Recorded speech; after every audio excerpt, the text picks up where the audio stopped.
This morning, hundreds of thousands of Americans left in the dark as a massive storm system sweeps across the country.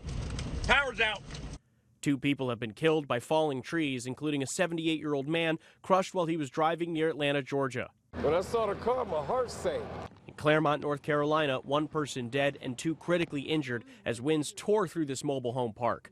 A tornado also confirmed in Bamberg, South Carolina, where the front of this building was ripped off. Farther south, tornadoes also pummeled Florida's panhandle, at least 4 touching down in the area. This video shows the widespread damage in Panama City Beach. The power of those winds knocking this oceanfront house off of its foundation. You can see it tilted to the side, leaning onto the neighboring house.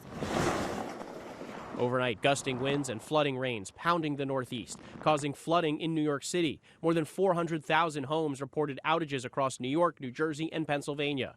We could see winds to 60 miles an hour, so anybody that lives in the Northeast needs to be ready for the potential of their power going out. The severe weather canceled more than 1,000 U.S. flights yesterday. The powerful winds in the Washington area forced Vice President Kamala Harris's plane, Air Force 2, to divert to Dulles International instead of Joint Base Andrews.